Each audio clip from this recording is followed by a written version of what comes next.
Now, let's move on to our next panel. I know we're doing Express Afternoon, so bear with us here. And we're really looking at now the future world through the lens of responsive leadership and impact. So if I might invite the founder and chair of Creative England, who also is the ambassador for creative industries for the Mayor of London, John Newbigin, to the stage. John, if I can invite you up here. And I'm going to ask you something a bit different. Don't relax immediately. I want you to just stand by your chair. Work with me. Just pick a position and just stand there. So this is John. Great to have you here. The director of INSEAD Social Impact Initiative in France, Hans Wahl, I believe is with us. And again, Hans, welcome. And if you can just stand here with John, that'd be great. The CEO of Abdul Hameed Shoman Foundation from Jordan, Valantina Qussisiya. Valantina is, here she is. Good to see you. And of course, all of these people have a million accolades for all of the great work they're doing. So Valantina, again, if you can all just stand for the moment. And just join our group here. The professor of public policy from the University of Birmingham, who was a former advisor to the Minister of Decentralization and Inclusiveness in the US, or the UK, excuse me. They probably could do with him in the US. Professor Francis Davis, wonderful to have you here. And the founder of Common Purpose, and also an author of Beyond Authority, Leadership in a Changing World, Julia Middleton joins us as well. So here's our panel. We're holding them standing position just for the time being. And I now like to invite our moderator to the stage. He is the founder of SEED, S-E-E-D, and a visiting professor in Innovation and Social Enterprise with St. Mary's University in London. Here he is, Faraz Khan. Yay! I'm really sorry. Can you guys hear me? Yeah? All right, fantastic. It's one of the last sessions, and I know it's the most dreadful time. My apologies for keeping you guys standing. But it's just an opportune time because we have spoken about the diversity and its future. We have spoken about the finance and its future. And we have spoken about work and its future. And right now, the topic of this panel is the world future. And we have got some global authorities and leaders who with their insights would really, really enlighten. I would like the audience to be kind of, because this is now generic, it is human, and your interactivity would be really, really appreciated. So before I go on, before I let you guys sit, and my apologies for that, if I give you a frame that, are you hopeful for the future? And let's say this is the hopeful side, and that is not the hopeful side. Where would you guys be? And whoever is in whatever side, please just take a chair over here or there. Go on then. Let's see. Hopeful is here. That's hopeful, and that's not hopeful. So you're hopeful, you're in the middle. I'm a little more on the hopeful side, but right, so fair enough.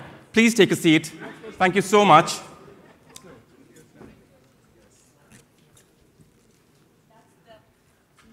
Not hopeful. You're hopeful. So I'll be standing. Don't worry. You just sit over here. Now, if I ask the same question from the audience, now we are living in a very, very fast and ultra-dynamic world. We have children, most of us, and we are going to create a world that would be ideally very suitable for our children, which is fair, which is impactful, which has responsive leadership, and that's the aim of everyone around us today in this room. Now, where are we today? We are in a world which is moving from American dream to a Chinese dream.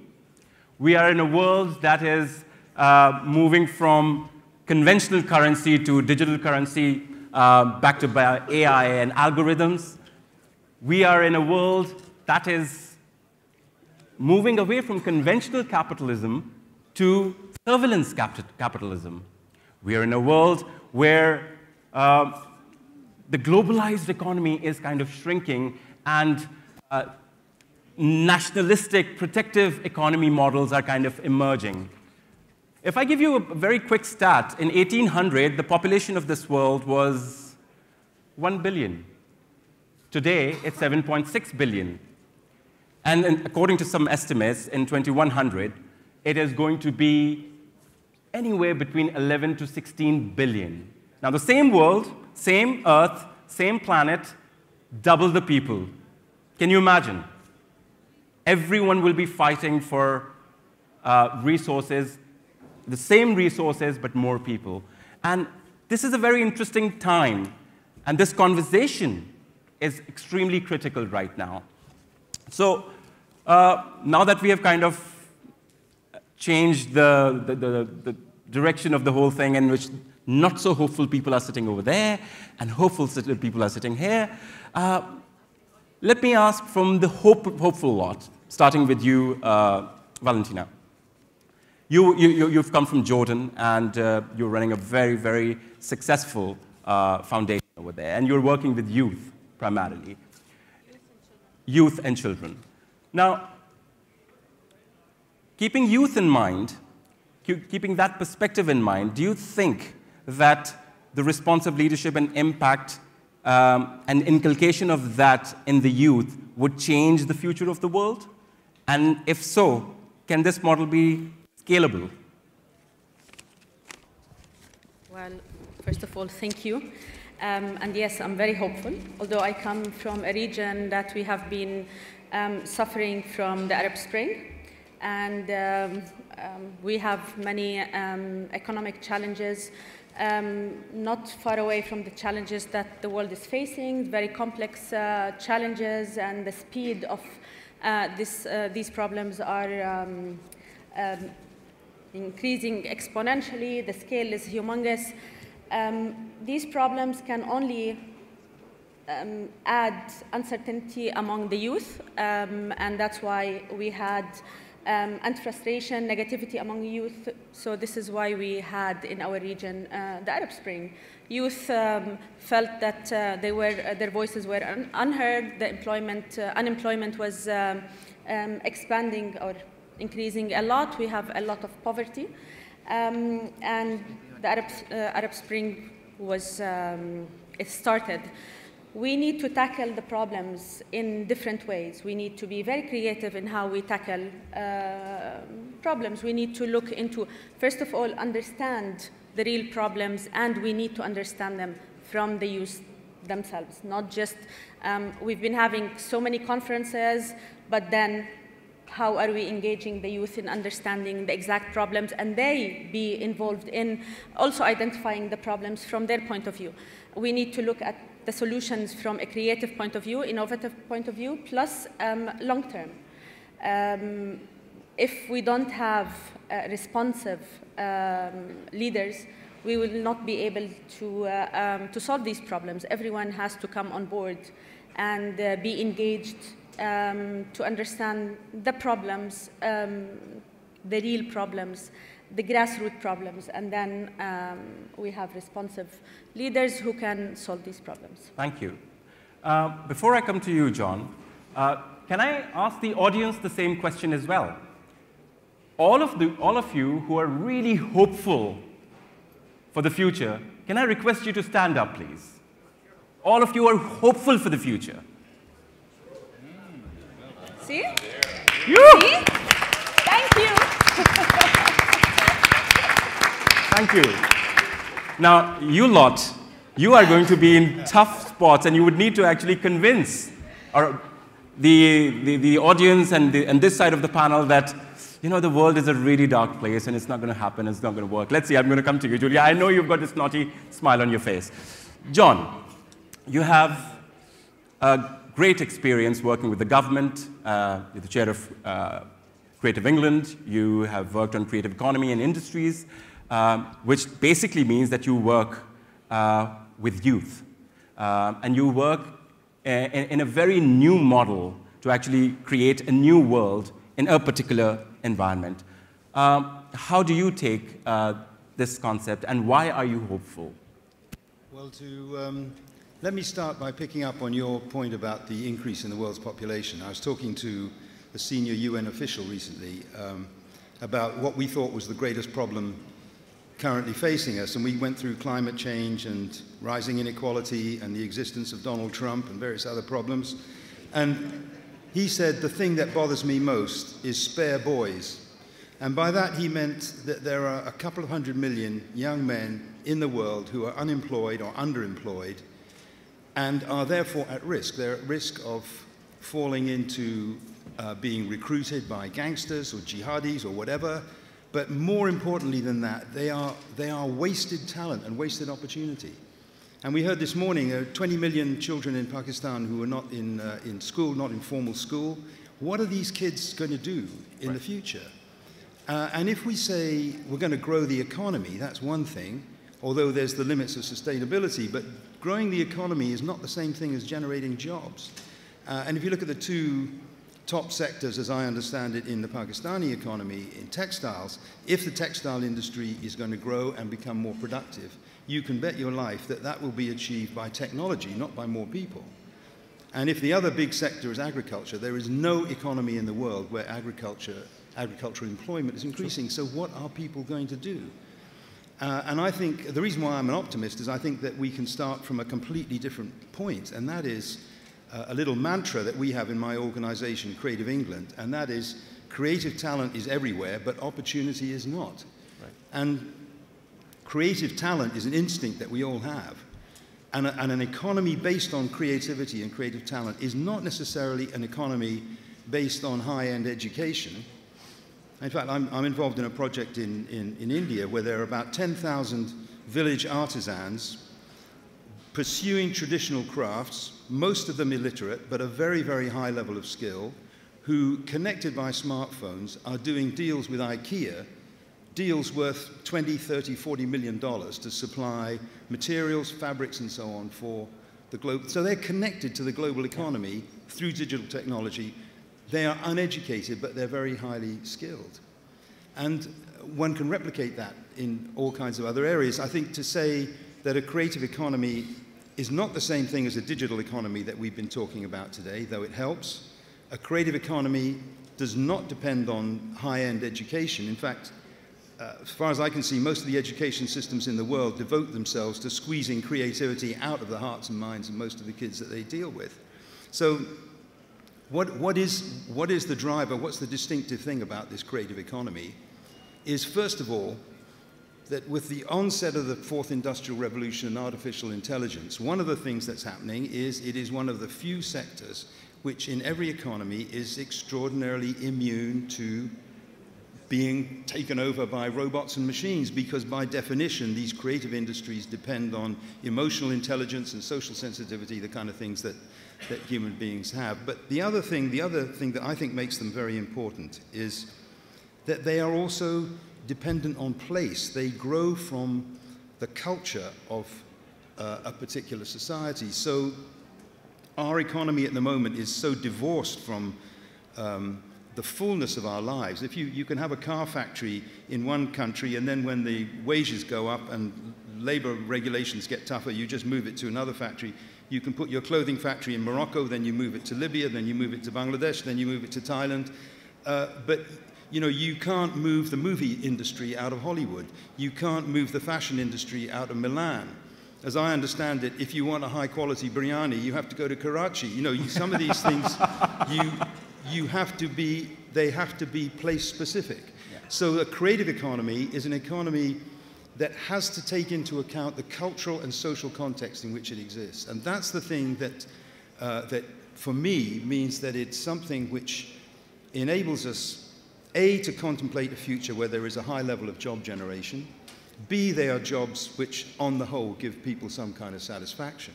But the important thing, I think, is that in the globalized economy that we have today, one of the dangers that we have is that people feel alienated. They feel that they are being, their own cultural identity, their own heritage is being swamped by a kind of global economy. The great thing about these creative industries and cultural industries is that they are rooted in the specificities of place. They celebrate your identity, where you come from, but they still enable you to engage in the global economy. And finally, I'm sorry, I've been going on too long, but according to the UN, who do every 3 years a big global survey of the creative industries, by their definition, it is now pretty much the fastest growing sector in the world, in every region of the world. That includes sub-Saharan Africa, Latin America, and so on.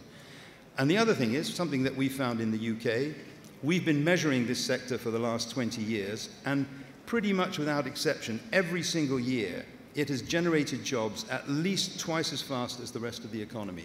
So as the fourth industrial revolution begins to kick in, obviously in Pakistan it's at a different stage and at a different speed from how it is in the UK, but the same impact is going to be on jobs in the long term. This is one sector which depends on who we are as full human beings, and it therefore means that there is the prospect of an economy which is fully integrating our societies and our culture, and is also giving jobs that have some meaning for young people. So. Thank you.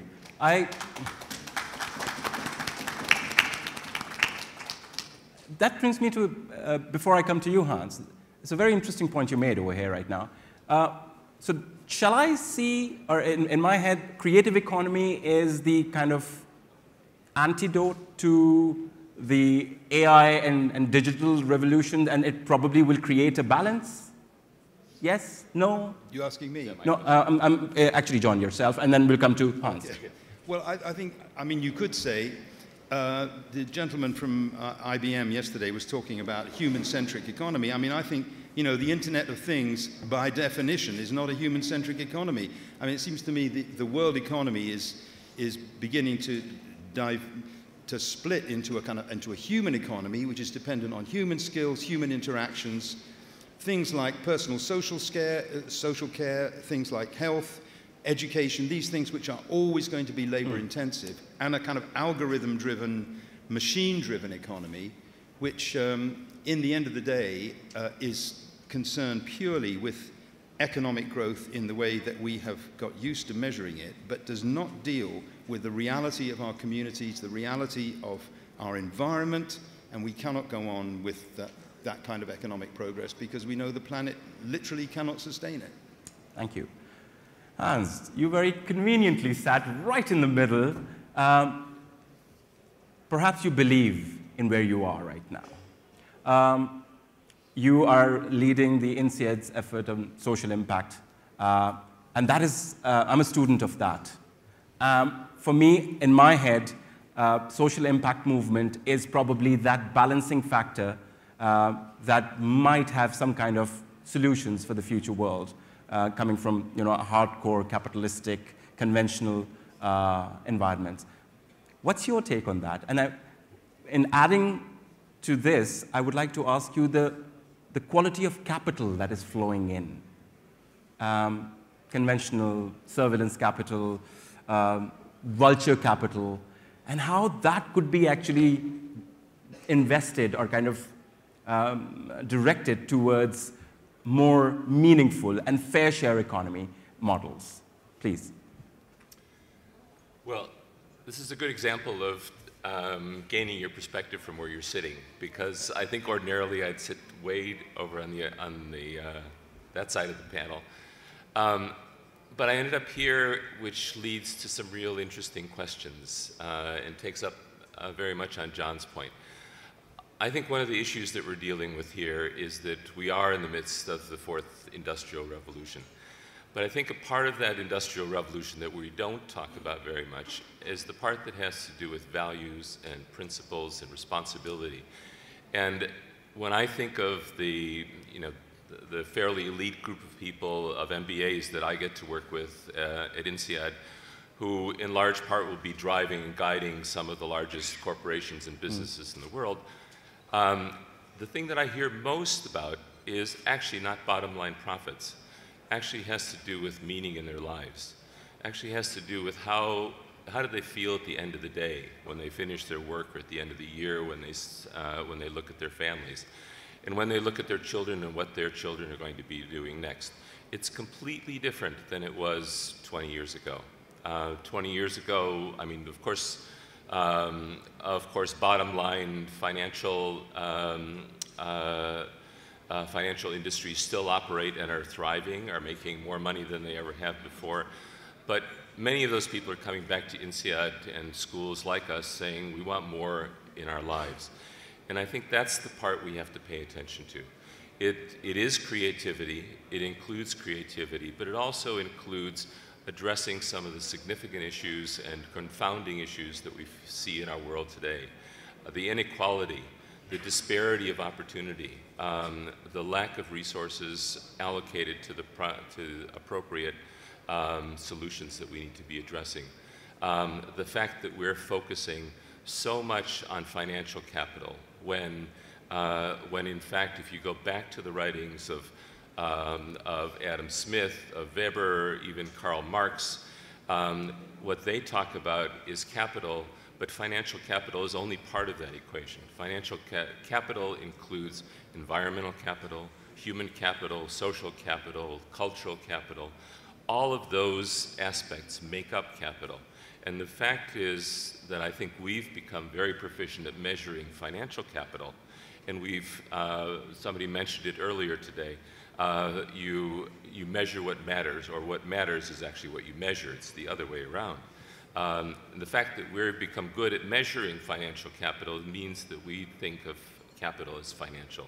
And I think we're beginning to see the consequences of that in our environment, in our social structure, in the conflicts that persist around this world. And I think it's time, as part of this fourth technology or industrial revolution, to begin to address those issues in a completely different way. So you're partially hopeful. Partially what? You're partially hopeful. I'm very hopeful because I see many of those people who are determined to change the way in which business operates and the way in which government and the private sector and the public sector operate. What pushes me a little bit to this side is that I fear that we fall into the same catchphrases, the same jargon, the same sort of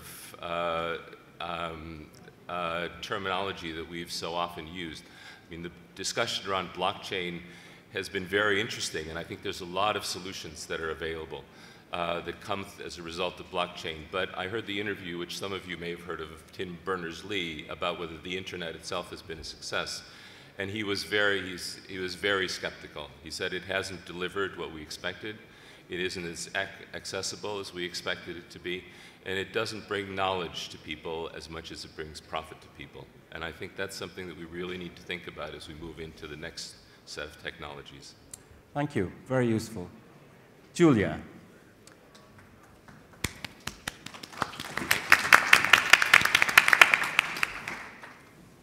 Now, as an entrepreneur and as a person who runs world's largest leadership development organization and primarily working with youth, which is so hopeful, it was a very brave decision on your part to actually sit on that side.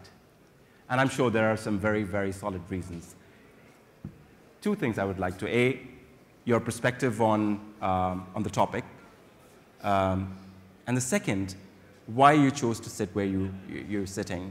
And whatever is going wrong, can these individuals or these philosophies provide some kind of a remedy for you to actually come here? Or what?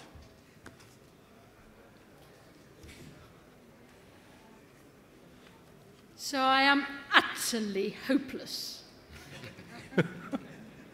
Not quite, but utterly hopeless, because I'm British. And because of what is going on in my country. I'm not quite at that end, because I've come to Pakistan. And that's cheered me up a lot.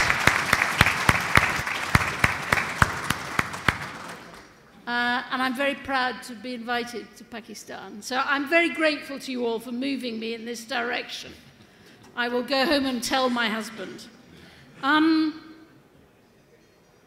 I think that the span, the scale, and the scope of the challenges we face require us to work together in a way that perhaps we haven't seen in the past. We've heard that for the last 36 hours, haven't we? We have to work more effectively together. I think that there's a very compelling argument for that, and every time you go outside you can see people working together.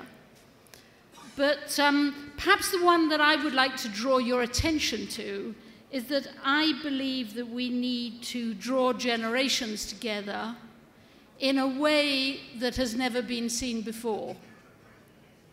I think that the days when longevity brought wisdom, longevity was synonymous in theory with wisdom, are gone. I think that you can be wise at 20, and I'm 60, so wise at 60. It seems to me that we need to bring people together, but particularly generations, and I see very little of that. I see a lot of talk and very little action.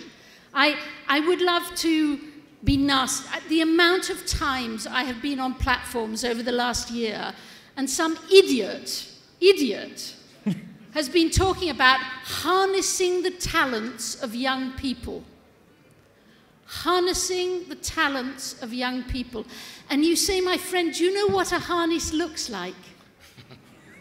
It's a big, thick piece of leather that you put around an animal's neck to either force it to do something it doesn't want to do, or to stop it from doing something, or whatever. Yeah? We cannot harness young people. If there is anything we must do, it is to de-harness young people.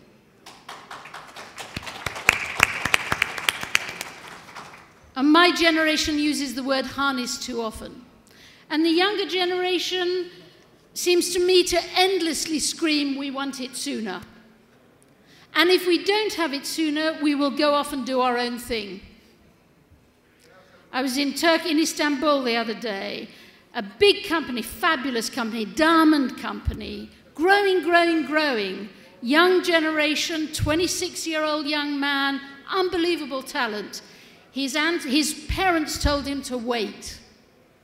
Wait another 10 years, then you can run the company. So he didn't wait, and he went and started another company, which is now a slightly successful, but suboptimal real estate company in Turkey. And they've lost 3 years of that guy's talent. He should be putting it into the diamond business. He could have doubled it by now. The young people I meet who are going off and forming parallel universes because they are not given the opportunity to come through at enough speed. I don't know if you know, I did an analysis of all the boards across the world, all the corporate boards, all the university boards, all the NGO boards, and all the major government boards of the world, right? All the non-executives on those boards. And I said, tell me, how many members of those boards are under 40 years old? And the answer was 2%. That means, to my mind, that those boards are not competent to be leaders in the modern world that we have been talking about for the last 36 hours.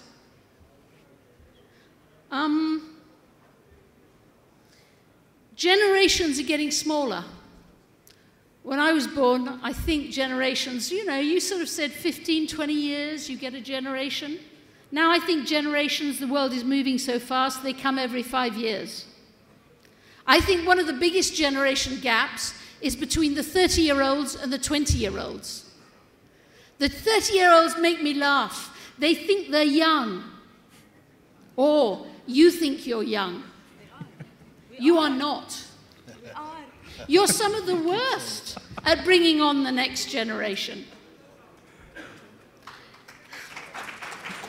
I have 5 children. I'm unusual in Britain. My eldest child, if you talk to him about AI, he runs a big hospital. If you talk to him about AI, he's 32, And some of his language about AI and digital technology reflects the language of worries, of fears. If you talk to my youngest son, who's 21, his language is of opportunity and of turning the world upside down. You have to combine my two sons. Alone, they cannot achieve anything. Together, they might be able to deal with the span, the scale, and the scope of the problems. So if I asked you and achieved anything today, I would ask you to do a few things. Last time I said this, a woman stood up from the back and said to me, "You are about to ask me if I will hand on the baton in this race before I have even received the baton myself." And I said, yes, I want you to do that. Maybe I want you to share the baton. But yes, don't play with it for a few years before you're prepared to hand it on. Get on with it. Bring the next generation in. The second one is that, you know, sometimes someone asked me the other day, there is a man in Hong Kong called Ron Arcouli, who is one of the most powerful men in Hong Kong. He used to be chairman of the stock exchange. He's a remarkable man. He's in the early 80s, I think, now. And I remember someone said to me, how did you manage to persuade him to be your chairman in Hong Kong? It was so easy. I went to him and I said, Ron, how many boards are you on? And he counted them slowly and he said, 16. And I said, how many people on your boards are under 40? And he counted them slowly and he said, none. And I said, if you come on my board, you will be the only person over 40.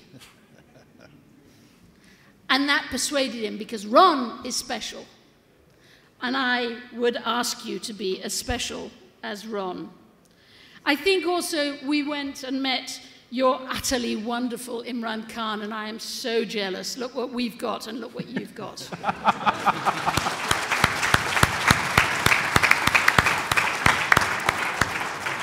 But he talked about, and I wanted to be rude to him, but he talked about his inspiration as a politician was Nelson Mandela.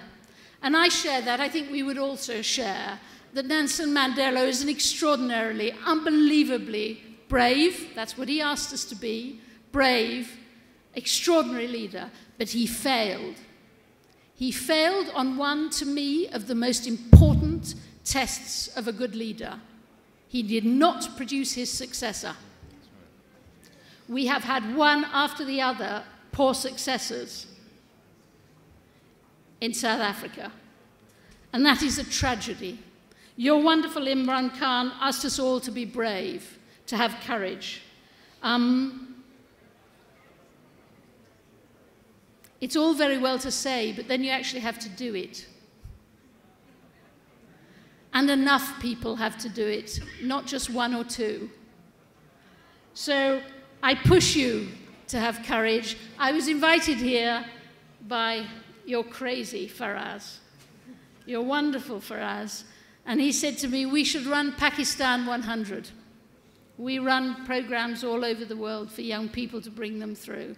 And I said, you're crazy, Faraz. And he said, 2 days in Pakistan will persuade you. And the answer is I am. So I'll move that in.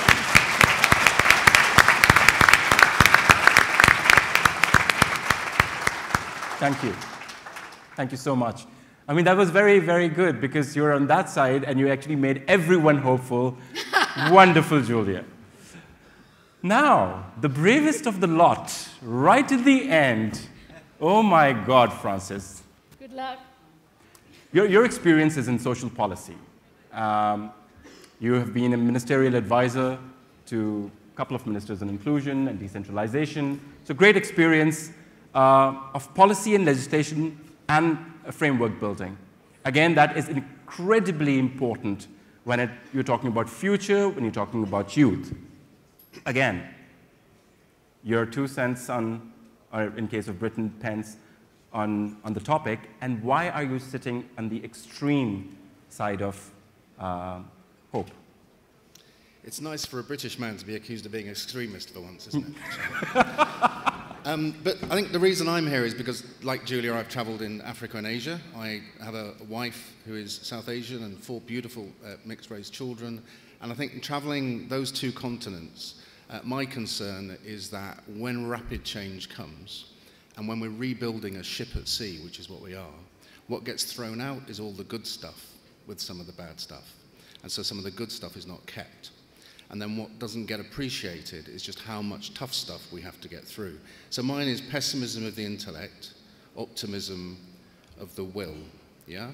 So when we're moving into this new hyper-digital, hyper-connected area with Pakistan as an entrepot, as a center point, as part of that renewal, I wouldn't like to see all that's best in Islam being thrown out of the window as Tony Blair and Bill Clinton and all their retired advisors come around to tell you how to run a country.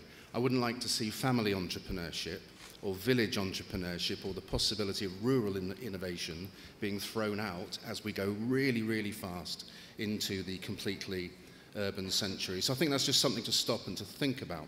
And so in the projects that I've been involved with recently and where I've been traveling Africa, Asia, and on the island of Jersey, which is a small offshore financial center near us, and in the UK, I think the people that inspire me are those who are brilliant collaborators. So I'm thinking of President Kagame in Rwanda has cut mortality at childcare by using citizen mobilization and digital technology together to be able to alert the central government to extreme risks in women's healthcare out in rural areas. Those governments that are agile in their approach, they don't sit in a dark room, read the data, and then announce to a nation what's going to happen, nor do they withdraw without responsibility.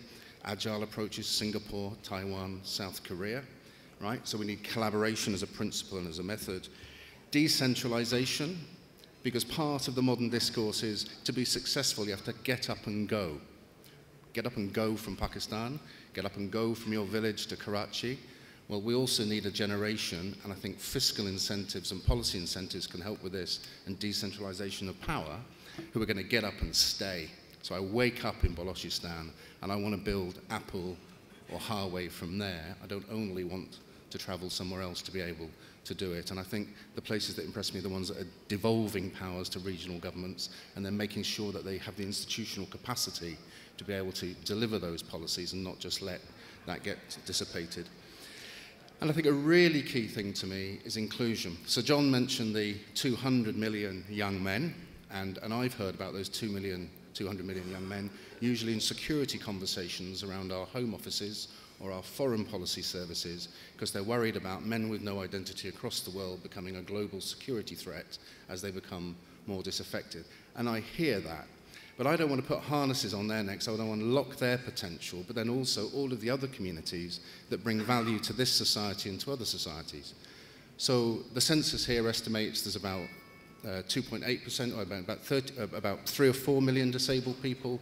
World Health Assembly estimates that there's 30 million disabled people. In the UK, we value the buying and selling power of disabled people. It's about 200 billion. The Chinese government estimates that the growth market in assistive technology for those who are disabled will be about 100 billion in the next 5 years. In the US, that technology market for assistive technology is growing at 6% a year. So how do we use the tech and the wider conversations and that sense of responsibility, zakat, comms, whatever we call it, to take responsibility for the weakest and mainstream that as an economic opportunity seems to me to be a really big challenge, but that's a way to unlock and de-harness not only the 200 million boys, not only the young, but also those with disabilities and other challenges that don't get a voice. Because I'd like some of those board members to be young, and for some of them to have disabilities and a PhD from LUMS or whatever as well. So collaboration, decentralization, inclusion, and hanging on to what's best as we rebuild the ship at sea so that we don't throw out the baby with all the bathwater. Okay, sounds good.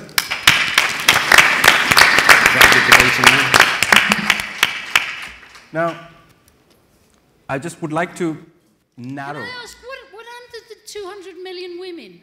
Sorry? If there are 200 million men we're Yes. worried about, Yes. logically there must be 200 million women. Francis, and are they not angry? question to and you, Francis. Because it seems to me we better get angry. Yes. So that we're on the agenda Good too. one. Francis? Yeah, that's right. The spare boys are on the agenda because they're boys. Okay. Where are the women? They don't behave badly enough. Oh, right.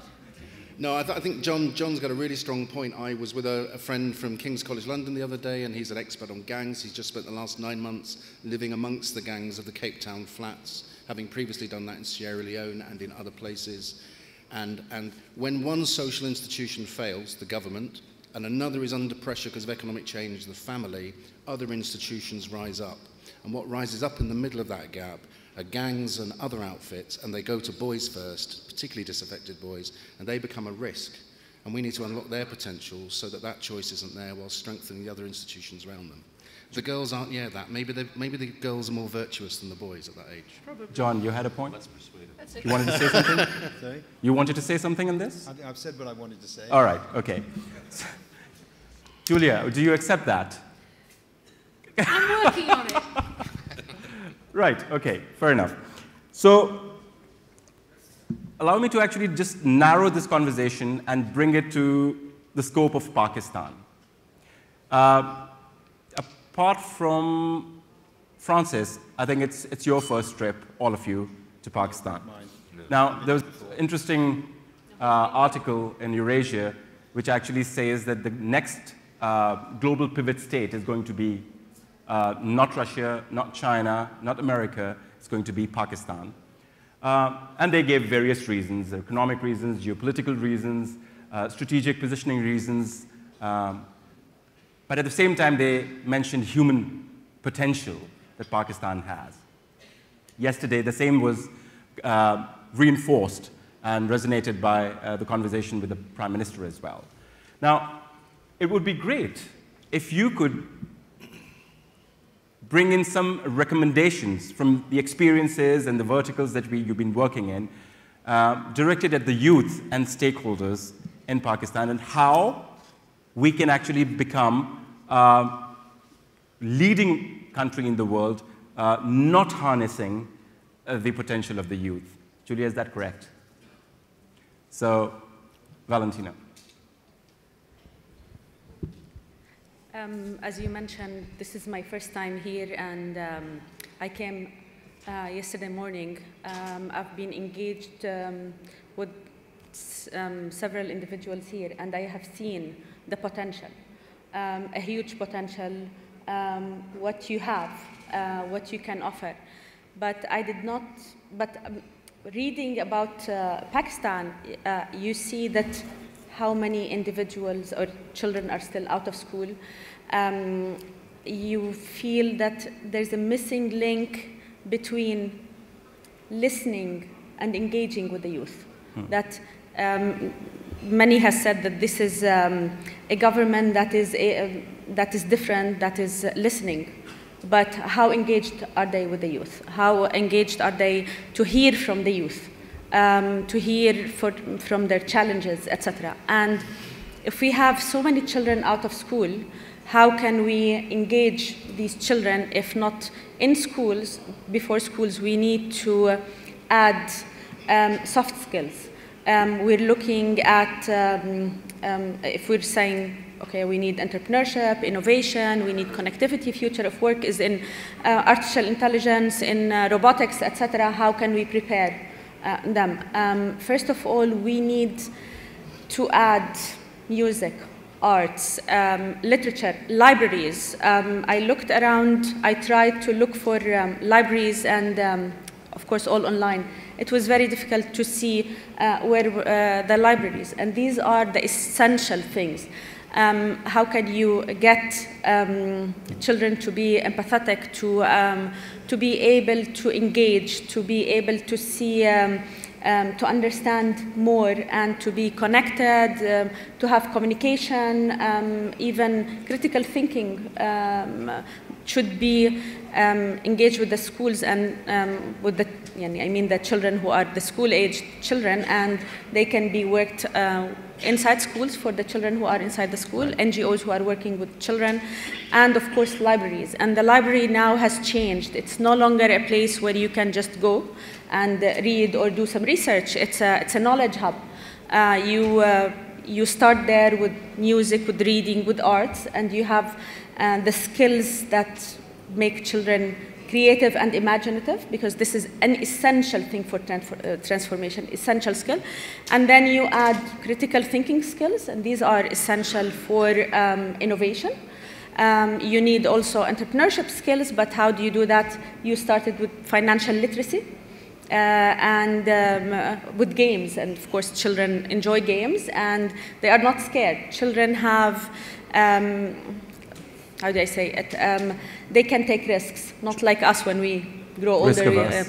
And then you need to add to it skills like robotics and programming, and these are very essential if we want to engage, to have youth, and these children will grow into youth who are able to understand the problems, who have the skills so that they can engage in the economy, etc. We don't know what's going to be after 20, 30 years.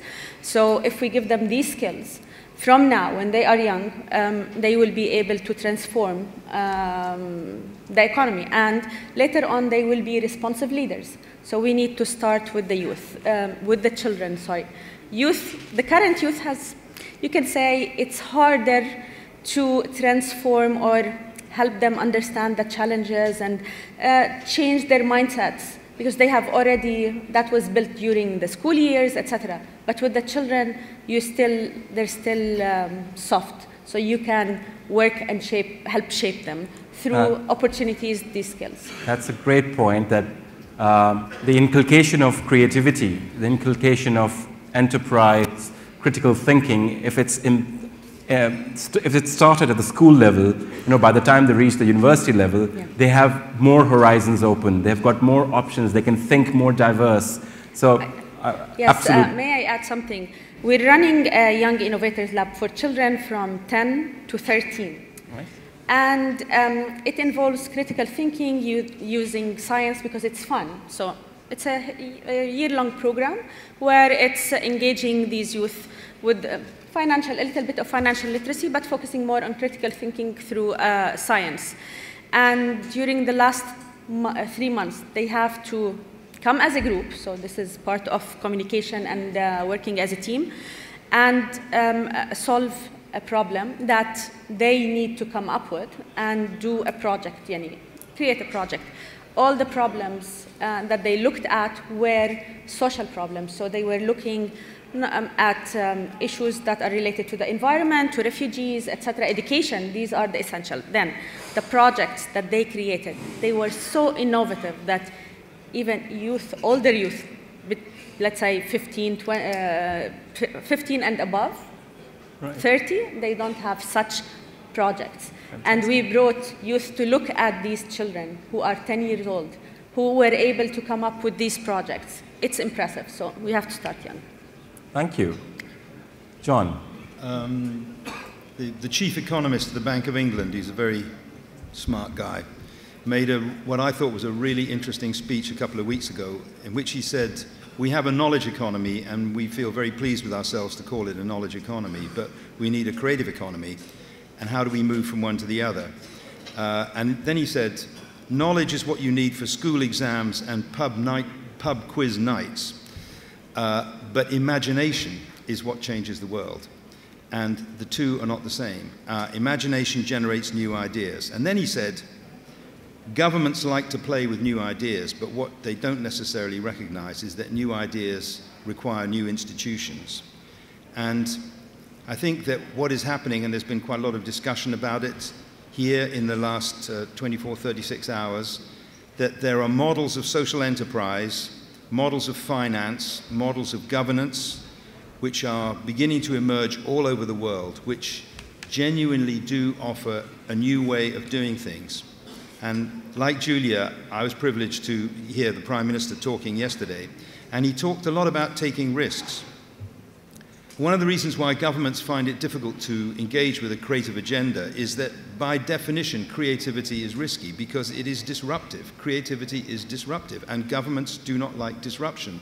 And it's easy for us to say the governmental structures don't fit the reality.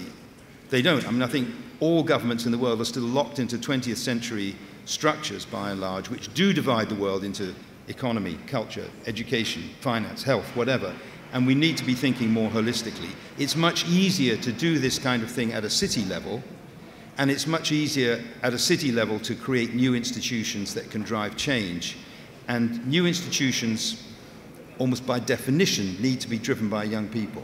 So I think the area where it does make sense for governments to take risks in a responsible way is to allow to explore the possibilities of these new institutions that are neither public sector nor private sector. They're driven by the kind of things that you were talking about, Hans, a more holistic understanding of what we want as human beings. And to have young people playing a prominent role in those institutions is the only way that they're going to work. It is out of that generation that Julia was talking about that this energy is coming, and that's what we should celebrate, and that's what we should promote in every part of the world. I think that the other thing is the issues that you're addressing here in Pakistan are in many respects fundamentally different from issues we're addressing in the UK, but actually many of them are the same. The most extraordinary thing for me from yesterday was 150 million mobile phones in Pakistan. 150 million mobile phones means that there is getting on for universal access. And the potential that that has, that doesn't change the world, but it's a tool that can. And I think and what are the new institutions one can build on the back of that kind of tool? That's the thing that we should be thinking about. Thank you. I saw your timekeeper come up and,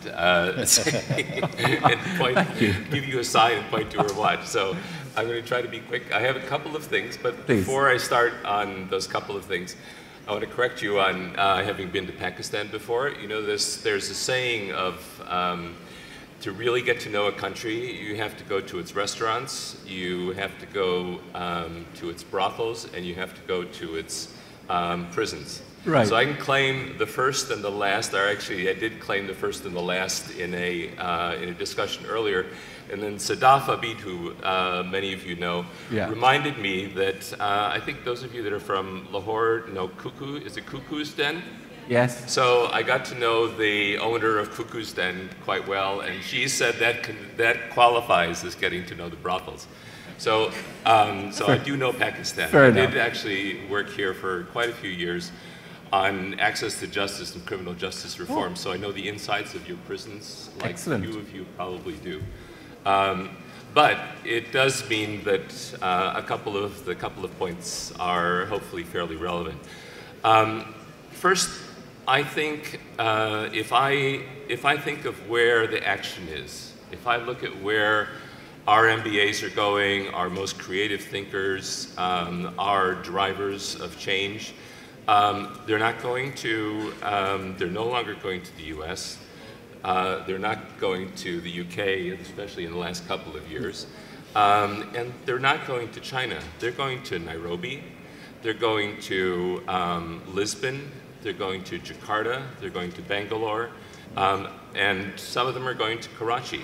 And I think we have to stop looking at the world in terms of polarities from east and west and north and south, and look at all the dynamism that's happening. And I think if you begin to look at the changes that are taking place in some of those cities and many others around the world, I think you're going to see where the action's really taking place. I mean, of course, infrastructure development is important, and alliances with China are important and significant. But I think the innovation and creativity of young minds, of people that are really changing the parameters of the way in which we do business, are gravitating toward other places where real new ideas are coming up. And I want to go back to your point at the beginning with a bit of a story. So it's about 20 years ago. And it was a meeting of, I mentioned this in our discussion earlier, but it was a meeting of southern cone of Latin America, southern cone economic development ministers in New York. And they all went through Brazil, Argentina, Uruguay, all the countries went through the impressive engineering programs that they were going to build. They were creating PhD programs, research institutes, all the kinds of things that international funders were interested in, until they got to the Chileans. And the Chileans said, we're not doing any of that. We're investing all of our resources into primary education, because if we don't get people at the very beginning and train them and educate them and expand their minds and give them the sense that there's an opportunity, they're going to follow the paths of the PhDs and the researchers and go straight to Europe and North America and other countries, and it's going to devastate our economy. So we're investing in what it takes to actually run a country. Now, the one point I want to make related to that is that if we continue to do education in the way that we've done in many parts of the world, with rote memory, with exams, with didactic learning methods, we're going to miss out on much of what's been talked about here. The next generation of leaders, of innovators, of people that are going to solve these problems, they're looking for problem solving, they're looking for creativity, they're looking for innovative ideas, and they need opportunities to expand their minds, not to use the harness that Julie was talking about earlier. And if we don't change the way our education systems are working and the kind of education that we deliver, they're going to find other opportunities, other ways of getting education, and we already see much of that happening. So I think that's an important lesson. If education is going to be a public sector responsibility, then, and if it's going to do it well, it has to change the way it delivers that education. Thank you. Very useful. Thank you so much. Julia. Well, I'm noisy and difficult and bordering on the arrogant, but even I would not give an opinion on Pakistan after 24 hours being here. So I'm going to duck that question first. The bit of Pakistan that I do know is that I know about 2,500 British Pakistanis, because they're all alumni of our programs. And if I were running Pakistan, I would be very brave and very generous, and I would put up with them because, you know, people who left, they left, and they usually remember a country that you are no longer anymore. So actually to be decent and to be welcoming to them is difficult sometimes, but they are useful. And if I go through that list, you said Rwanda, Singapore, and South Korea, all of those three countries were really, really, really seriously smart about using their diasporas. They didn't sit around and say, come and help us if you want to and have some fun. They said, they really went out there and used them. So if I were on your journey, I would go and flatter, bribe, cajole, threaten, con, drag every single one of your Pakistani diaspora to be part of the journey that I think I feel here today.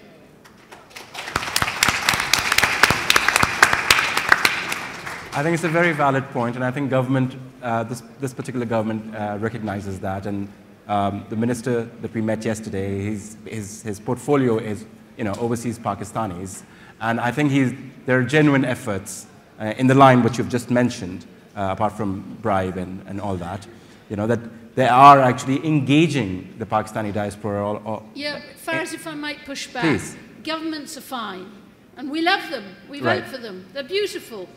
But it's the people in this room who are going to make that happen. That's true. The government can't do it without everybody in this room.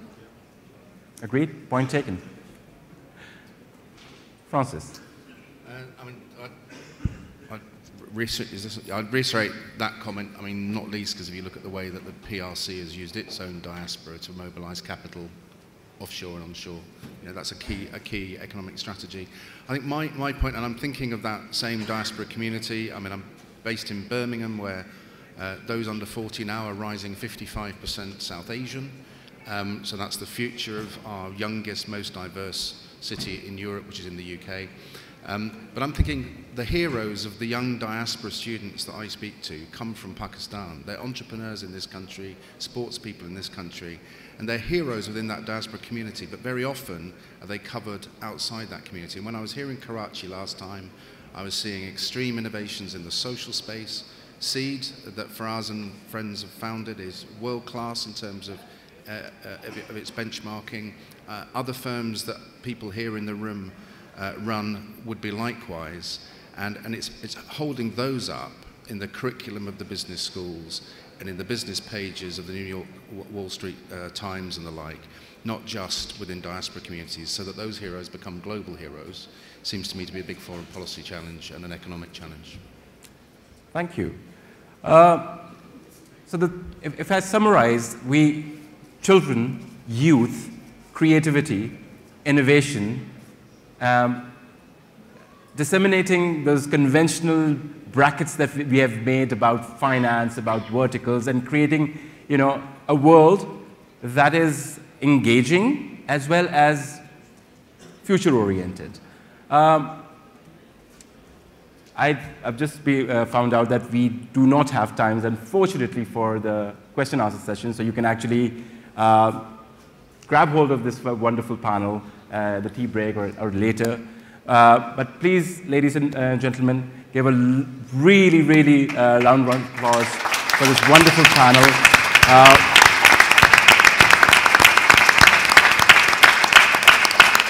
I've been fortunate to be friends and colleagues with most of them, so I've taken the liberty to actually ask, you know, such questions and made you guys stand in the beginning. So I hope you guys enjoyed it as well.